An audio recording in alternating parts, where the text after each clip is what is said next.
गेल्या 3 दशकांहून अधिक काळ वाचकांशी परखड वस्तुनिष्ठ बातम्यांनी नाळ जोडणाऱ्या दैनिक तरुण भारत संवादच्या कोल्हापूर आवृत्तीचा 32वा वर्धापन दिन कार्यक्रम सोमवारी वाचक आणि हितचिंतकांच्या उदंड प्रतिसादात व अपूर्व उत्साहात दसरा चौकातील शाहू स्मारक भवन येथे पार पडला। यावेळी मान्यवरांच्या हस्ते महाराष्ट्र व्हिजन या विशेष अंकाचे प्रकाशन करण्यात आले। यावेळी वाचकांनी मोठ्या संख्येने उपस्थित राहून तरुण भारत संवादवरील प्रेमाची प्रचिती दिली। तसेच दूरध्वनीद्वारे आणि सोशल मीडियाद्वारे शुभेच्छांचा वर्षाव केला। तरुण भारत संवादच्या संचालक रोमा ठाकूर व सई ठाकूर बिजलानी यांनी यावेळी शुभेच्छा स्वीकारल्या। लाखो वाचकांच्या पाठबळावर निर्भीड बाणा आणि विकासाची दृष्टी ठेवणाऱ्या तरुण भारत संवादच्या 32व्या वर्धापन दिनानिमित्त अनेक राजकीय, शासकीय, सामाजिक, क्रीडा, सांस्कृतिक, शैक्षणिक क्षेत्रातील व्यक्ती व संस्था प्रतिनिधींसह हजारो वाचक आणि हितचिंतकांनी यावेळी शुभेच्छा दिल्या। प्रारंभी सकाळी 11 वाजता दीप प्रज्वलन करून तरुण भारत संवादचे संस्थापक संपादक स्वर्गीय बाबूराव ठाकूर यांच्या प्रतिमेचे मान्यवरांच्या हस्ते पूजन करण्यात आले। कार्यकारी संचालक रोमा ठाकूर, संचालक सई ठाकूर बिजलानी, आमदार जयंत आसगावकर, कुलगुरू डॉक्टर डी.टी. शिर्के, कुलसचिव डॉक्टर व्ही.एन. शिंदे, जिल्हा परिषदेचे अतिरिक्त मुख्य कार्यकारी अधिकारी संतोष जोशी, मुख्य उपमुख्य कार्यकारी अधिकारी Arun Jadhav, chief marketing officer उदय खाडीलकर, बेळगावचे संपादक विजय पाटील, विभागीय संपादक श्रीरंग गायकवाड, निवासी संपादक सुधाकर काशीद, कोल्हापूर शहर जाहिरात व्यवस्थापक मंगेश जाधव, ग्रामीण जाहिरात व्यवस्थापक आनंद साजने या मान्यवरांच्या हस्ते महाराष्ट्र व्हिजन या विशेषांकाचे प्रकाशन करण्यात आले। यावेळी संचालक सई ठाकूर बिजलानी यांनी आपले मनोगत व्यक्त करून तरुण भारत संवादची वाटचाल आणि त्यामधील ठाकूर परिवाराचे अमूल्य योगदान याबाबत उपस्थितांना माहिती दिली। निवासी संपादक सुधाकर काशीद यांनी तरुण भारत संवादची शतकोत्तरी वाटचाल, जनसामान्यांशी असलेले नाते आणि वाचकांच्या मनात निर्माण केलेलं अढळ स्थान याबाबत सविस्तर विवेचन करून आभार मानले।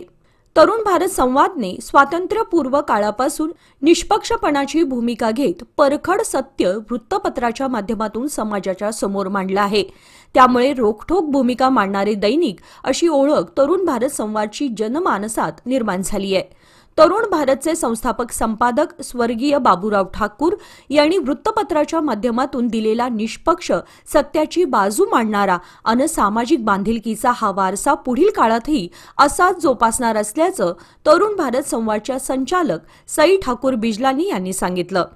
तरुण भारत संवादच्या कोल्हापूर आवृत्तीच्या 32व्या वर्धापन दिन सोहळ्यानिमित्त आयोजित स्नेह मेळाव्यात त्या बोलत होत्या। संचालक सई ठाकूर बिजलानी पुढे बोलताना म्हणाल्या, तरुण भारतचे संस्थापक संपादक स्वर्गीय बाबूराव ठाकूर यांनी 1919 साली तरुण भारतची स्थापना केली। स्वातंत्र्याच्या चळवळीमध्ये तरुण भारतची महत्त्वपूर्ण अशी भूमिका राहिली आहे। त्याच पद्धतीची भूमिका आजही तरुण भारत संवादची राहिली आहे। तरुण भारतचे संस्थापक संपादक स्वर्गीय बाबूराव ठाकूर यांचा वारसा समूह प्रमुख सल्लागार संपादक किरण ठाकूर, कार्यकारी संचालक प्रसाद ठाकूर, संचालक रोमा ठाकूर यांच्या मार्गदर्शनाखाली पुढे चालवत आहे।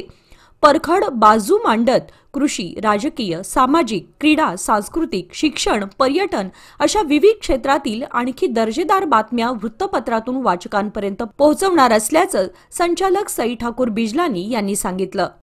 गोवा आवृत्ती माझ्याकडे असते, त्यामुळे मला कोल्हापुरात यायचा चान्स मिळाला नाही आणि माझी वडिलांची सगळ्यांना अतिथी वाट बघतात सगळे, त्यामुळे तेच नेहमी हे कार्यक्रम अटेंड करतात। पण आज मला खूप आनंद होतोय की कोल्हापुरात मी येऊ शकले। तरुण भारताबद्दल सगळ्यांना थोडीफार माहिती आहे। 19 साली हा तरुण भारत माझ्या आजोबांनी त्याची स्थापना केली। मी म्हणेन की स्वातंत्र्याच्या काळात त्याची खूप मोठी भूमिका होती, ती आजही आम्ही तशीच पाळत आहोत। त्यांचा हा वारसा आहे जो माझ्या वडिलांनी आणि आता माझ्या वडिलांच्या हयातीत आम्ही आता तो सांभाळत आहोत। आम्ही गोवामध्ये माझी आई बेळगाव, कोल्हापूर, सांगली, सातारा या इलेक्शन बघतात। माझे भाऊ शिपिंगमध्ये आहेत, त्यामुळे ते त्यांचं आम्हाला मार्गदर्शन असतं, पण ते वेळ काढून या कार्यक्रमाला येऊ शकत नाही। त्याची मी दिलगिरी व्यक्त करते। माझे वडील आज त्यांना दुसरे कार्यक्रम होते म्हणून ते आज इथे उपस्थित राहू शकले नाही, पण कोल्हापुराची त्यांना खूप आवड आहे. ते नेहमी कोल्हापुरात येतात आणि रोज ते पेपर वाचतात. म्हणजे आजही ते सगळे एक्शन्स आम्ही ऑनलाईन असल्यामुळे ते वाचतात आणि त्यामध्ये काय चुका झाल्या आहेत, काय आम्ही त्यात चांगलं करू शकतो याची आमची रेग्युलर मीटिंग्स होतात आणि त्याबद्दल आम्ही त्याच्यामध्ये खास लक्ष देतो. आज आम्ही टीम खूप स्ट्रॉंग करत आहोत. आजही आमचं तेवढंच लक्ष आहे. आम्ही गायकवाड सरांना आमच्या टीममध्ये सामील केलं आहे आणि आम्ही बघू की आतापासून आम्ही आणखी चांगल्या रीतीने तुम्हाला पेपर पोचू.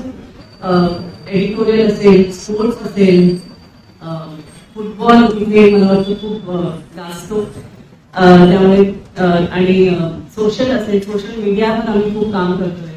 त्यामुळे असे खूप न्यूज आम्ही इतके वर्ष देत गेलो आहोत आणि यापुढेही आम्ही तशीच आमची भूमिका घेऊ. निष्पक्ष, सत्याची आणि एक सामाजिक बांधिलकीचा आम्हाला वारसा आहे, तो आम्ही तसाच पाळू. तुमचं आम्हाला एवढे वर्ष प्रेम मिळत गेलंय, तसंच आणखीही पुढे चालत राहू अशी मी विनंती करते. आणि तुम्ही इथे वेळ काढून आलात त्याबद्दल खूप खूप धन्यवाद. असेच तुमचा विश्वास आमच्यावर राहू दे. धन्यवाद. वर्धापन दिनानिमित्त आवर्जून आलेले वाचक मंडळी, उद्योजक, व्यापारी, राजकीय, सामाजिक, सांस्कृतिक क्षेत्रातील सर्व मान्यवर, हा आता जो कोरोनी प्रकाशनाचा कार्यक्रम झालेला आहे तो एक औपचारिक स्वरूपाचा आहे. इथून पुढं 2 वाजेपर्यंत शुभेच्छा स्वीकारणे, एकमेकांचा स्नेहवृत्तीगत करणे हा सोहळा होणारच आहे. कोल्हापूरच्या औद्योगिक, सांस्कृतिक, व्यापारी, उद्योग, सामाजिक, राजकीय, शेती आणि जे घटक कोल्हापूरचे जे आहे त्या घटकाशी समरस झालेला एक तरुण भारतचा समूह या कोल्हापूरची अगदी नाळ घट्ट करून गेलेला आहे. कोणतीही बातमी असो, कुठलेही वार्तापत्र असो, कोणतीही सनसनाटी घटना असो, अतिशय निपक्षपातीपणे आणि कुठलाही त्याचा गाजावाजा फार मोठा अशा पद्धतीने एखाद्या बातमीचा न करता जे सत्य आहे ते मांडण्याचा या दैनिकाचा खूप चांगला प्रयत्न आहे. त्यामुळं अलीकडच्या काळात जरी काही म्हणत असलं तरी वृत्तपत्राच्या बातम्यावर विश्वास ठेवावा नाही. पण मी इथं काही वर्षापूर्वी रुजू झालो, यापूर्वी मोठ्या दैनिकात होतो, पण मला असं जाणवतंय की या निपक्षपाती बातम्या किंवा कुठेही न झुकणाऱ्या बातम्या दिल्यामुळं दैनिकाचं एक वेगळं असं रूप लोकांच्या समोर ठसलं जात आहे आणि ते तरुण भारताच्या वाटेला आलेले आहे असं मी म्हणतो. आज आपण या वर्धापन दिनानिमित्त शुभेच्छा देण्यासाठी सर्वजण आलात, त्यामुळं मी सर्व तरुण भारत परिवाराच्या वतीने आपले आभार मानतो. या स्नेह मेळाव्यास वैद्यकीय शिक्षण मंत्री हसन मुश्रीफ, आरोग्य मंत्री प्रकाश आबिटकर, आमदार राजेश क्षीरसागर, आमदार चंद्रदीप नरके, माजी खासदार संभाजीराजे छत्रपती, माजी खासदार प्राध्यापक संजय मंडलिक, माजी आमदार जयश्री जाधव, पोलीस अधीक्षक महेंद्र पंडित, अपर जिल्हाधिकारी संजय शिंदे, प्रादेशिक परिवहन अधिकारी संजीव भोर, सहाय्यक कामगार आयुक्त विशाल बोडके, महापालिका अतिरिक्त आयुक्त राहुल रोकडे, माध्यमिक व उच्च माध्यमिक कोल्हापूर विभागीय शिक्षण मंडळाचे सचिव सुभाष चौगले, माध्यमिक शिक्षणाधिकारी एकनाथ आंबोकर, जिल्हा परिषदेचे समाज कल्याण अधिकारी संभाजी पवार, ग्रामीण विकास प्रकल्प यंत्रणा विभागाच्या प्रकल्प अधिकारी सुषमा देसाई, स्वच्छ भारत मिशनच्या जिल्हा समन्वयक माधुरी परीट, लोकमान्य मल्टीपर्पज सोसायटीचे विभागीय व्यवस्थापक प्रदीप पाटील, पश्चिम महाराष्ट्र देवस्थान व्यवस्थापन समितीचे सचिव शिवराज नाईकवाडे, गोकुळ दूध संघाचे चेअरमन अरुण डोंगळे, ज्येष्ठ संचालक विश्वास पाटील, स्वामी विवेकानंद शिक्षण संस्थेचे मुख्य कार्यकारी अधिकारी कौस्तुभ गावडे, कृष्णराज महाडिक, जय शिवराय किसान संघटनेचे शिवाजीराव माने, विजय Mane, Vyankatrao Jadhav, Tanaji Mane, Kolhapur chamber of commerce and इंडस्ट्रीजचे अध्यक्ष संजय शेट्टे यांच्यासह हजारो वाचकांनी शुभेच्छा देण्यासाठी राजश्री शाहू स्मारक भवनमध्ये मोठी गर्दी केली होती.